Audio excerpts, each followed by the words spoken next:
আজকে আমি লাউ রান্না করব। তার জন্য আমি একটা লাউ নিয়ে নিয়েছি। তো লাউ আধখানা রান্না করব, আমি আধখানা লাউ নিয়ে নিয়েছি। তো লাউটা আমি কেটে নিচ্ছি। তো আমি আবারও চলে এসেছি আমার টক ঝাল মিষ্টি রান্নাঘরে। তোমরা সকলে কেমন আছো? আশা করি আল্লাহর দোয়ায় সকলে ভালো আছো। আমি ভালো আছি, আলহামদুলিল্লাহ। তো আমি গ্রামীণ পদ্ধতিতে ডাল রান্না করব। আমাদের গ্রামের মানুষ যেভাবে রান্না করে সেই রকমই আমি তোমাদের কাছে রান্না করে দেখাবো, লাউ ডিম ভাজি। তো যাই বা হোক, আমি লাউ কেটে নিয়েছি, ছিলে কেটে নিয়েছি, নিয়ে আমি বালতির মধ্যে ধুয়ে নিচ্ছি, লাউগুলো নিয়ে তুলে নিচ্ছি। তো আজকে আমি হাঁড়িতে রান্না করব। তার জন্য আমি একটা হাঁড়ি নিয়ে নিয়েছি।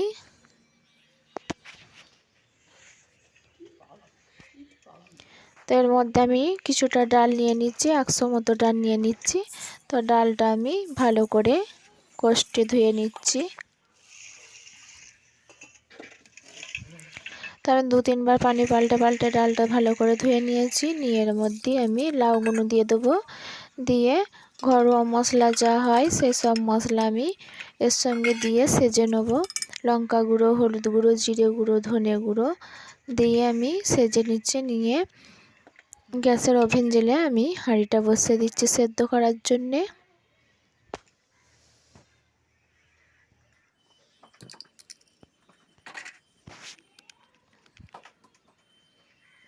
তো আমি একটা ঢাকনা দিয়ে সেদ্ধ করে নেব। ঢাকনা খুলে আবারও একবার নেড়ে চেড়ে নেব। কচি লাউ দেখো এক ভাপেতেই কি সুন্দর সেদ্ধ হয়ে গেছে। কচি লাউ কিন্তু বেশি টাইম লাগে না। এটা আমারই গাছের লাউ, বাড়িতে লাউ শাক লাগিয়েছি সেই গাছের লাউ। তো আমি অত কিছু দেখাচ্ছি না, ভিডিও এমনিতেই অনেক বড় হয়ে যাচ্ছে। অন্য সময় আমার লাউ গাছ বা লাউ শাক দেখাবো। তো আমার ডাল সেদ্ধ হয়ে গেছে, আমি নুন দিয়ে ভালো করে নেড়ে চেড়ে লাউ ডালটা আমি ঢেলে নেব। তো আমি আবারও হাঁড়ি বসিয়ে দিয়েছি ফোড়নের জন্যে। তো আমি এইখানে রসুন কুচি, পেঁয়াজ কুচি, তেজপাতা, শুকনো লঙ্কা আর গোটা জিরে নিয়ে নিয়েছি। প্রথমে আমি লঙ্কাটা লাল লাল করে ভেজে নেব। তো লঙ্কাটা লাল লাল করে ভাজা হয়ে গেলে আমি ওর মধ্যে বাকি মশলাগুলো দিয়ে ভেজে নেব।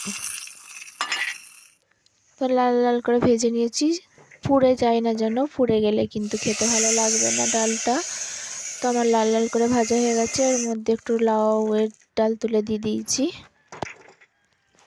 দিয়ে আমি ফোড়নটা ডাল একটু তুলে দিয়েছিলাম, ঢেলে নিয়ে আবারও হাঁড়ি ধুয়ে বসিয়ে দিয়েছি। দিয়ে আমি একটা ডিম দিয়ে দিচ্ছি। ডিমটা ভালো করে ভেজে নেব, গুঁড়ো গুঁড়ো করে ঘাটা করে। দিয়ে ওর মধ্যে লাউ ডালটা ঢেলে দেবো, কিন্তু খেয়াল রাখতে হবে যাতে পুড়ে না যায়। তো আমার লাউ ডাল ভাজি হয়ে গেছে ডিম দিয়ে। তো অবশ্যই এরকম করে একবার রান্না করে খেয়ে দেখবে, আশা করি তোমাদের ভালো লাগবে। তো এর সঙ্গে একটু আলু ভর্তা করে নেবে, আমি আলু ভর্তাটা দেখাচ্ছি না। তো আমার টক ঝাল মিষ্টি রান্নাঘরে তোমরা একটু সাপোর্ট করে দিও, আমার পাশে থেকো। আজ ভিডিওটা এই পর্যন্তই। আল্লাহ হাফেজ, সকলে ভালো থেকো।